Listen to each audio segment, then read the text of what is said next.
Tape trading is a lost art form that few people know about these days. Tapes featuring such matches like Atsushi Onita's exploding barbed wire match or ECW classics such as Sabu vs Terry Funk weren't always easy to come across in the 90s.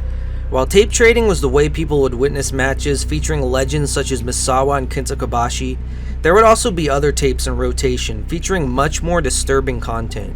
These tapes would be known as Mondo films. And while I'm not here to cover Mondo films, I'm giving you this information because I believe what we are about to talk about today is in fact a Mondo film. Mondo films are a subgenre of exploitation films mostly considered documentaries or shockumentaries. Mondo films that people would recognize more would be something like Faces of Death. These are like the tapes that your parents warned you about, the forbidden fruit. Many tapes like these are known to fade into obscurity. However, lucky or unluckily enough for us, I have found one today thanks in part to the Lost Media Wiki. This is the long-lost urban legend that no one dare hear of, the forbidden fruit of professional wrestling. This is the infamous Lost Wrestling Media of Human Cockfighting 1996, featuring, and I can't believe I'm saying this, the AIDS death match. I went to Commissioner Paulie and I said, I want the most dangerous match possible. I want a match where I can get revenge on these people. He drooled a little bit, took a sip, took a piss on his leg a little bit. He asked me what I wanted. I said, Paulie, what is the most feared thing in the country today? What is the one virus, the one disease that kills hundreds of thousands of people by the year? What is the one disease, once you do catch it, it will break down your bacteria, break down your immune system, break down everything you've got until you're losing it down all the way to the ground and you're gonna die from it. What is it? AIDS! AIDS. HIV. If you're wondering who this is J.R. Benson, the brainchild of this abomination before God. While not much is known about this man, apparently he has a handful of these shows, all seemingly lost media at this point. According to a post I found from a fan recounting these shows, there were riots, arrests, and even shows shut down regularly. But who knows if this is true or just wrestling rumors from the Wild Wild West days of 90s tape trading. There is, however, confirmed to be more than one ESW tape, which is extremely fascinating to me. The only other one that I know about is Human Cockfighting Breaking Kayfabe 96 that's lost media just like this one was. Apparently that one has literal porn in it featuring Missy Hyatt lesbian porn. Definitely not something we will be covering on this channel to say the least. But interestingly enough, it also features bonus footage from the infamous Jim Cornette Dairy Queen footage. Hello fans, my name is Red Rum Ron Head. I am with Extremely Strange Wrestling. If you're wondering who this Weasley looking man is, no, that's not a young Paul Heyman. That's Red Rum Romhead. Like murder backwards and then Romhead. This guy is basically like the hype man of ESW. You know, from the show here? Yeah. Are you the guardian? I'm the dad. Dad? Well, okay, just for information, it's a very adult-oriented show. Parental guidance. This part is actually really funny because this is something you see to this day. The amount of people who will drag their children to deathmatch wrestling shows is truly astonishing. To be fair though, I think the last thing this guy expects is an AIDS needle deathmatch or to see a woman urinating in a guy's face. Also, I should point out, because we haven't really gotten to the actual show yet, I don't think this is even considered to be real wrestling. This is like borderline performance art. I can't verify that. I don't know if half of these people are still alive anymore. I have no idea, but none of what you're about to see really comes across as actual professional wrestling. We finally get to the show, or I guess what can be considered the pre-show, as fans slowly fill into the venue.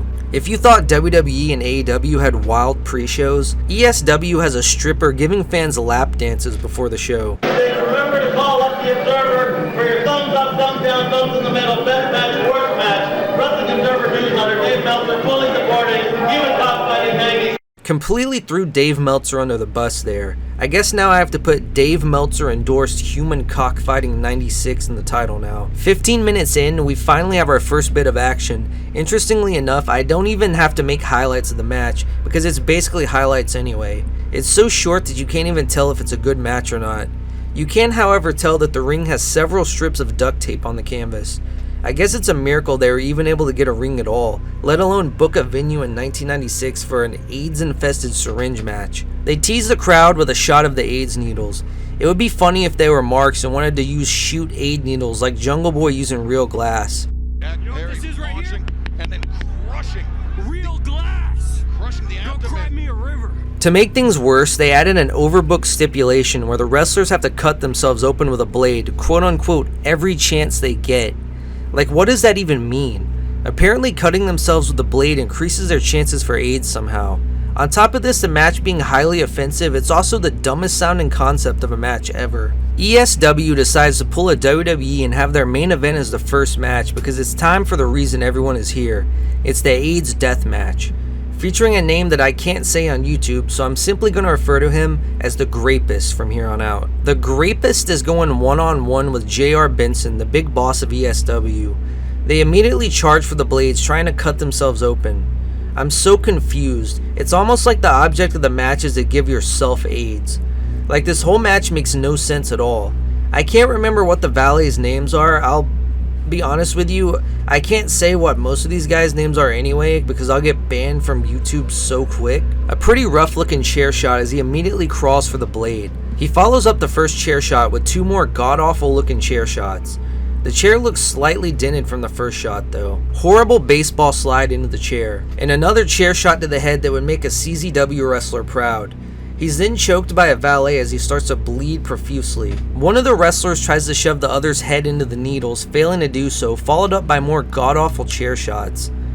He then takes him to the corner with a razor blade and attempts to cut his opponent open with it, which makes my head hurt because they were literally trying to cut themselves open earlier in the match. We then return to the hypodermic needles, followed up by another chair shot.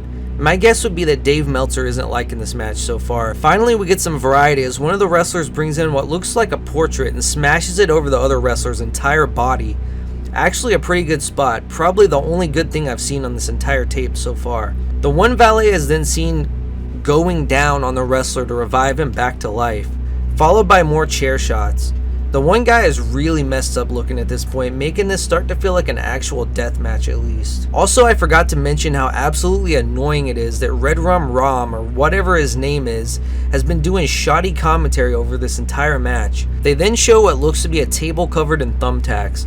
One of the wrestlers is powerbombed through the thumbtack table. Not too bad of a spot, honestly. This next spot is, however, completely deplorable, and I don't know how much of this I will even be able to show on YouTube.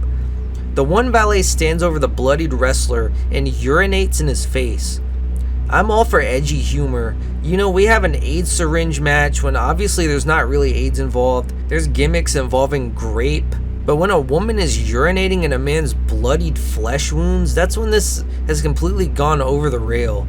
So this is kind of a jumping the shark moment for me, where this isn't just funny, this is actually starting to become kind of disturbing. The urine somehow completely rejuvenates the wrestler, bringing him back to life. Now we have a dueling chairs moment. So maybe these guys actually watch ECW after all. We finally get the infamous AIDS needle spot, as it honestly looks like they both go into the needles. The valets go crazy at this point for some reason. One of the wrestlers takes what looks like a needle and cleverly uses their long hair to make it look like they're jamming the AIDS needle into the other wrestler's forehead. This is followed up by screams from the valets. The Grapist throws a bunch of chairs on the other wrestler who's covered in AIDS needles at this point, and then drops his legs onto the chairs like something Sabu would actually do in '96. This is followed by a look at the most confused crowd in wrestling history. Now the Grapist is trying to grape one of the valets as he's fought off by the other wrestler. I can't believe I'm saying this, but this is when the barbed wire dildo comes out as a chase ensues. I should just honestly be playing Benny Hill music over all of this at this point.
Dave Meltzer has actually went on the record to say that this is his favorite match of all time.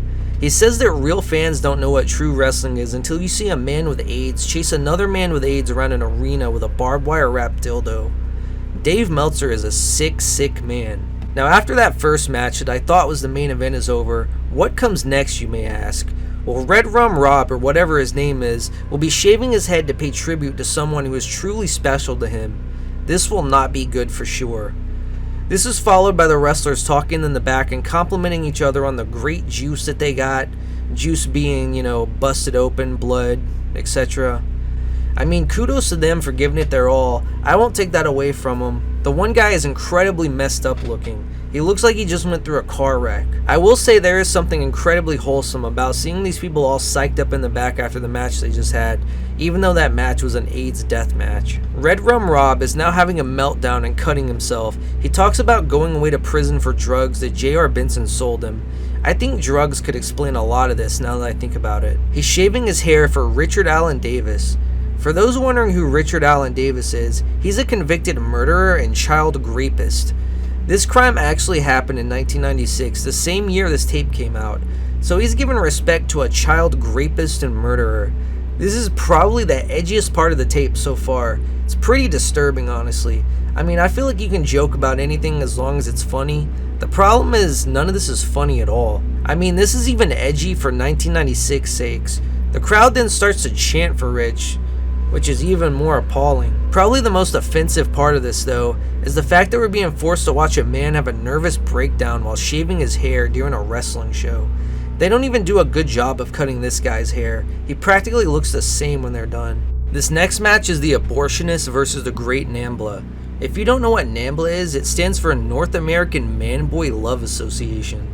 So we're basically watching a wrestling match where one person's gimmick is he's pro-abortion, and then the other guy's gimmick is that he's a pedophile. Some rough backyard wrestling tier brawling ensues as the two brawl to the outside. They barely even do anything outside before going back into the building. The Abortionist has the ring capabilities of the Great Khali. He beats the NAMBLA with the worst punch I've ever seen. This might literally be one of the worst matches I have ever seen. There was literally nothing to it. The Abortionist attempts to give a woman an abortion as another wrestler comes out with a barbed wire dildo. At least we get a pretty decent VCR shot to the head. The stripper then once again urinates in the guy's face and the man tries to spit it into the crowd. Like I said before, all of this was fun and games until the pee spot, and now they're spitting urine into the crowd. This is truly a disgusting company. A guy in the crowd even drinks the woman's pee. This show has gone completely off the rails at this point, and I'm starting to question everything.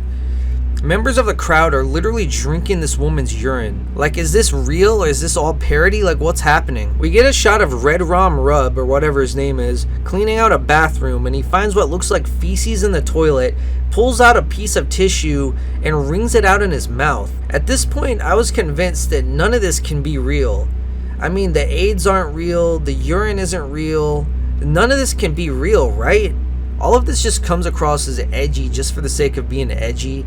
There's nothing even remotely creative about any of it. It's just like, yeah, look guys, drugs. Look guys, abortion. Look, it's a man with a child molester gimmick. Look, it's a stripper urinating on people. It's all just so incredibly juvenile and just downright uncreative. Now, if something like this existed nowadays, would I watch it? Yeah, I probably would. Out of all the criticisms I have about it, I mean, it is different enough to stand out from all of the other wrestling companies, the real wrestling companies. And maybe if they had had someone who was just a little more creative back in the day, all of this could have went somewhere.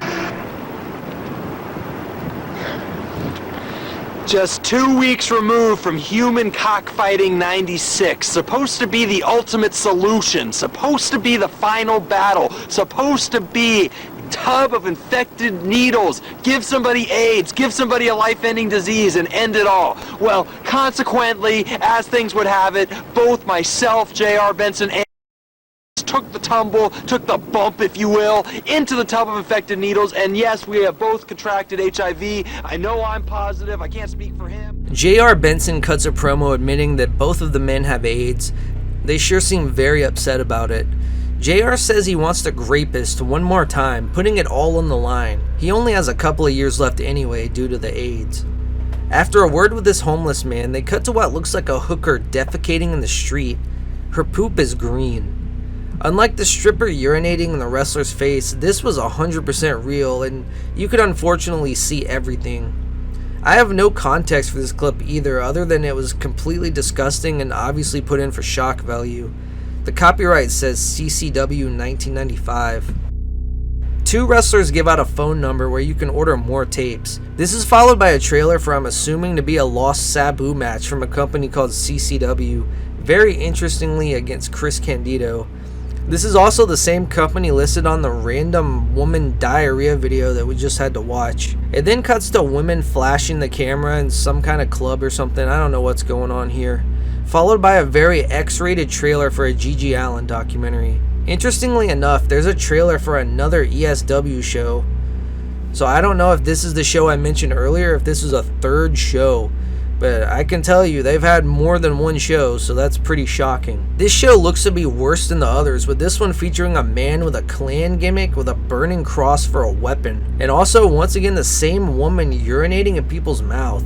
And this time, you can actually see it, like I said before, so it's completely sickening. One interesting thing from all of this bonus footage is that J.R. Benson mentions you can rent videotapes from this store in San Francisco. He says, however, they don't have Incredibly Strange Wrestling's tapes. So there's another promotion out there that was doing the same sort of thing in the 90s, called Incredibly Strange Wrestling. This is the type of thing you run into when you go down strange wrestling rabbit holes like this. So that might be a topic for another time. The rest of the tape consists of random wrestling incidents like some sort of obscure lost media botchamania. It's way more ominous without the video game soundtracks, that's for sure. The first botch is one of the sickest things I've ever seen, with this guy practically doing a Hayabusa to himself straight onto the hardwood floor. I swore this guy was dead when I saw this, but somehow he is miraculously alive. You can see him backstage right after the incident. A very close call. It's probably, it's up there as one of the sickest things I've ever seen. There's a bunch of other stuff on here, but it seems to get less and less interesting, so I'm not going to even cover it. There's a moment where a fan is seemingly taken out by a wrestler, and it turns out that it was a child who was badly banged up. A lawsuit incoming on that one. Earlier in the video, I said that this wasn't real wrestling, and I don't know if that's the case. Because what is real wrestling nowadays? There's so many different styles, from Japanese to lucha libre, deathmatch to WWE. We have AEW, we have backyard wrestling. I guess what I'm trying to say is, even if you and I don't consider this to be real wrestling, who's to judge? The ESW are true trailblazers of their craft, and while their revolution didn't catch on, hopefully their spirit will live on in the future. Who even knows? There could be wrestling like this happening today. I surely didn't know this happened in 1996, so maybe somewhere out there, there's an ESW having crazy AIDS syringe death matches like this, even in 2023.